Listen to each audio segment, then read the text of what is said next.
Okay, now we're going to start scripting. First things first, let's create a folder for our scripts. So I'm just going to click down here in Assets, create folder, and we're going to go scripts. And then inside here, so the first script we're going to create is one that will make our number go up when we click on Make Pizza button. So right click, create C# scripts. And I'm going to call this I'm going to preface it with SCR.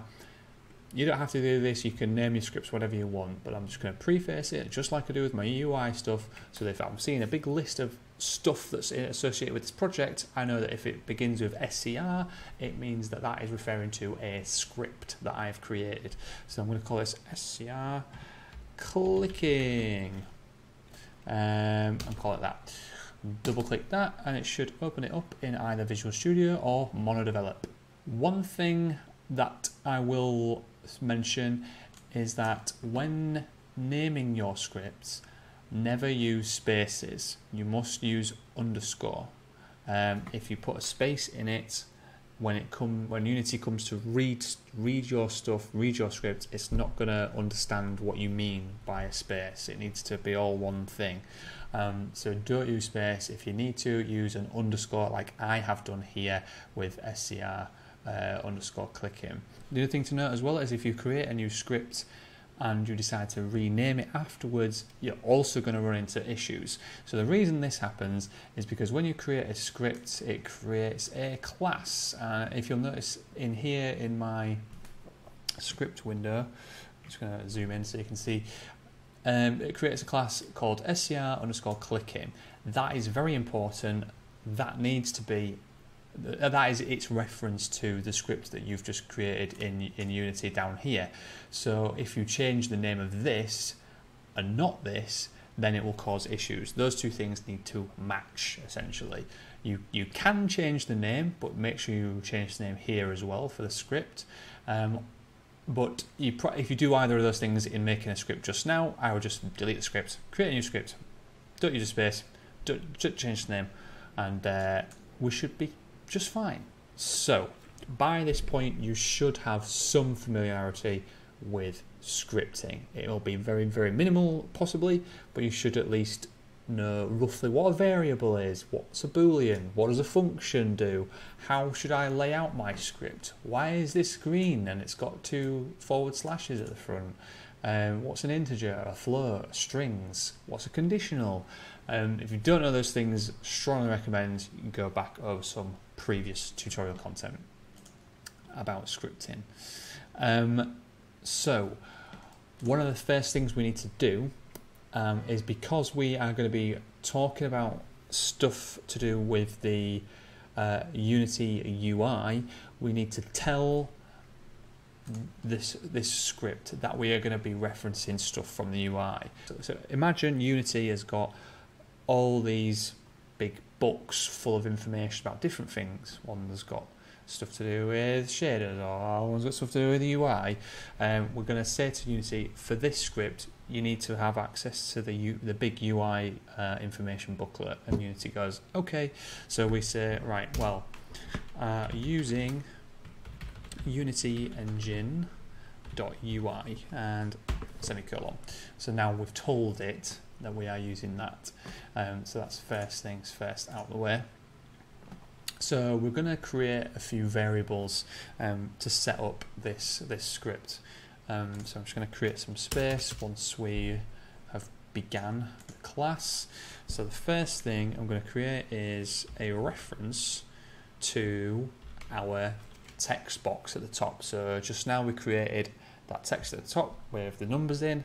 That I need to reference that because I want to change the value that appears in it. So I'm saying, okay, I'm creating a variable. So variables are like containers. So I'm creating this container that's in the shape of some text, and I'm going to call it counter. So I've got a box for text and it's called counter.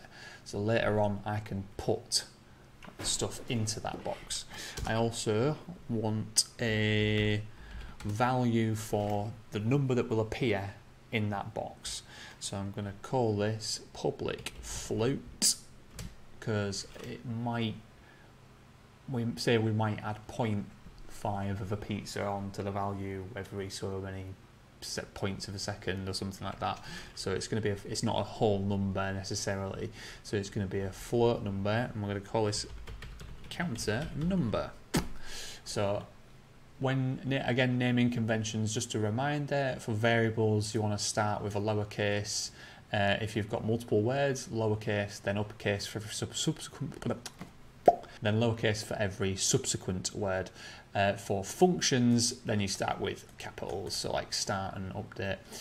So we've got public float counter number, so this is the number that's going to appear in our counter text, and we're also going to have public float amount per click. So this is the number that will be added each time we click, and I'm going to set this to 1 initially. If you try to do a point number, you'll get a red squiggly line, because if you input a point value, you need to just add a little f at the end just to tell Unity, oh, by the way, it's a floating point number.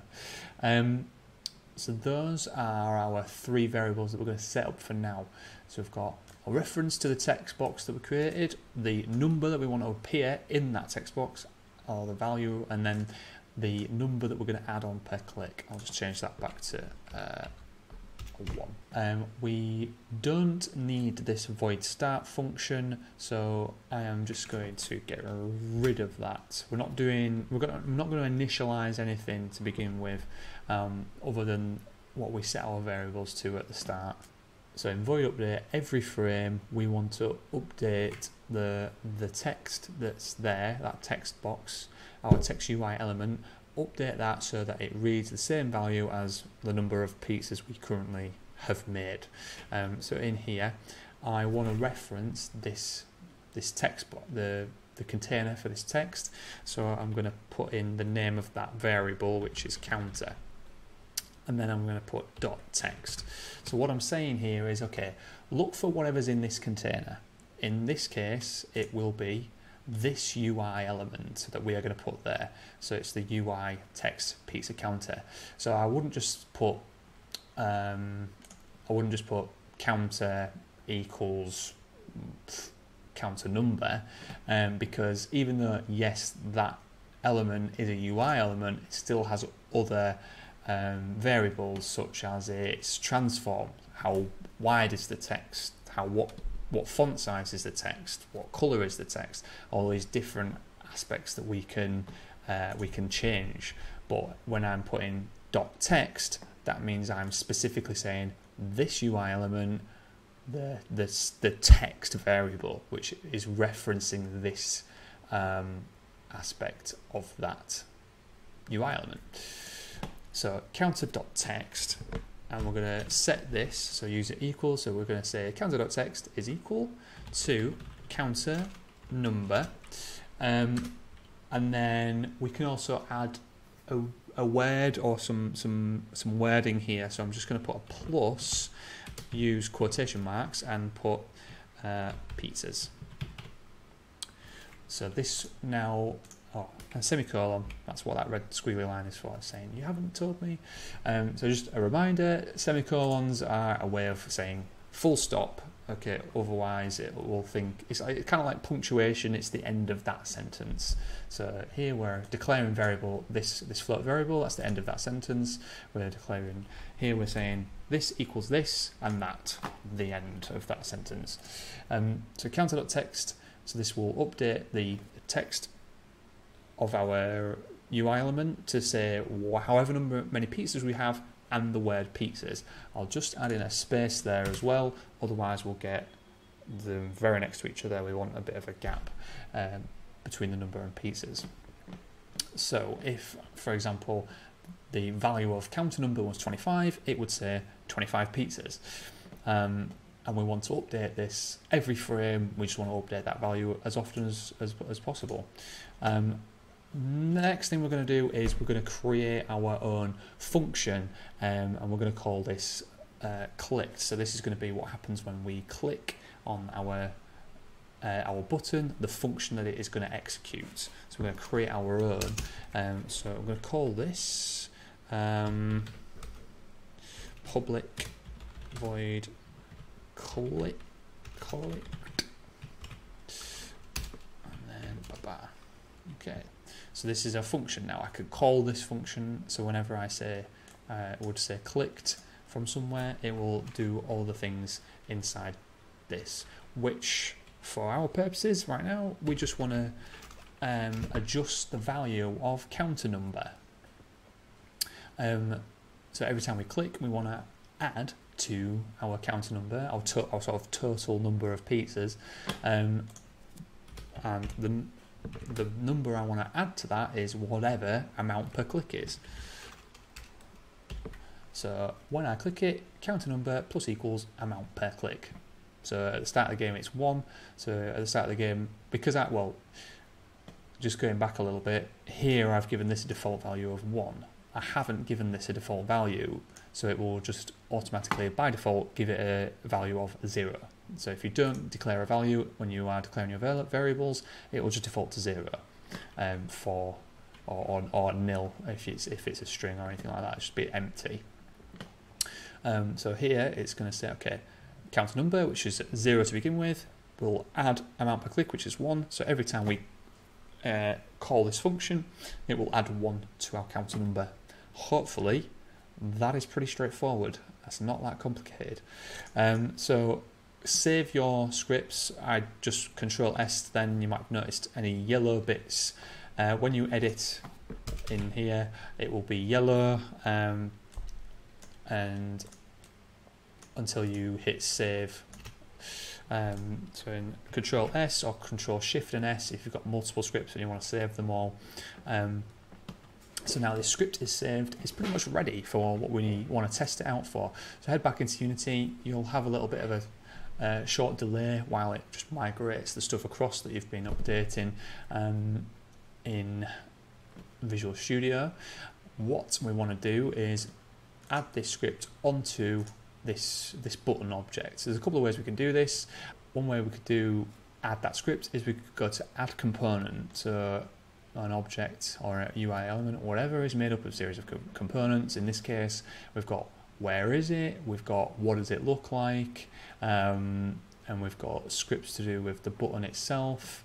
I want to add a component, and I could put in SCR clicking, so I could select that script, it would add that, or I could click on it here, drag it onto the element in the scene view, or drag it onto into here. So UI button click, I'm just going to add it there. So now that I've done that, you'll notice at the bottom here it's added in our SCR underscore clicking script to that object.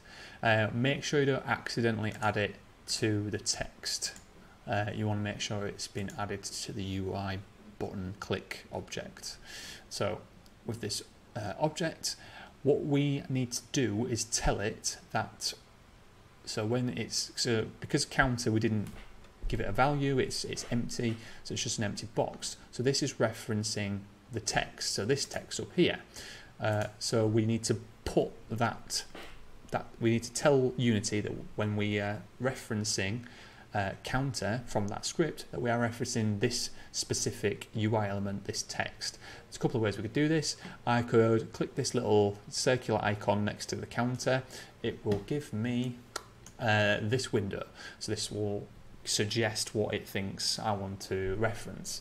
So I could just go, oh, the UI text for pizza counter, which is what I want to use. So you could just click that and add that into there, or like double click it, it adds it in.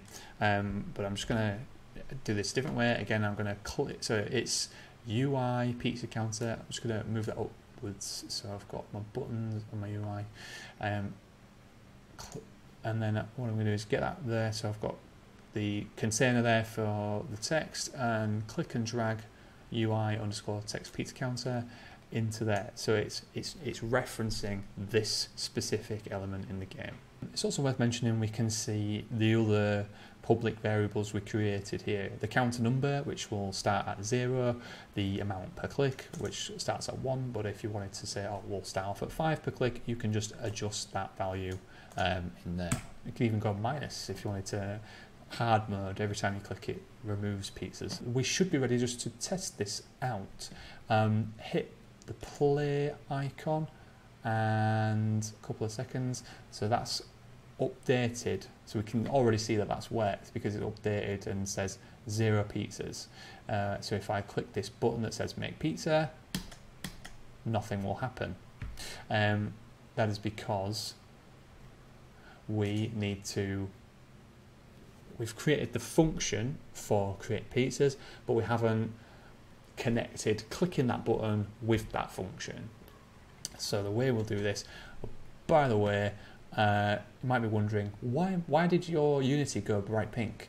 So this is because you can make changes to the game. So if I change this value down here, counter number, if I increase that while I'm in play mode, you can see here it's updating that value. Or I could type something in, like if I wanted to cheat and give myself a load of pizzas. If you don't color tint your editor when you are running the game and make changes to these values, you can easily forget that the game is running, because any changes that you make, as soon as you stop playing, it will revert back to whatever it was before you were playing.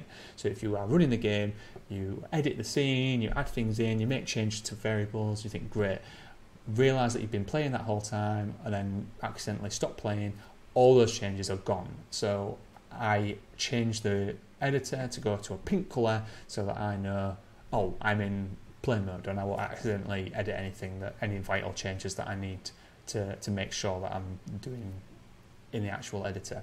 You can edit that by going to edit preferences,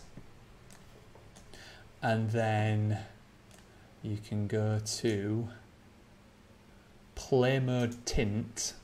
You go to preferences, colors, play mode tint, and then you can select it here. So I add a nice pink, so that when the game is playing, it goes pink. I know for sure I'm not in editor mode, I'm in play mode. To move on, the thing that we need to do to make sure that this value updates when we click the button, if you go to make sure you've got your button selected, and in the inspector view, you'll notice that there is, I've got the text button, that's fine.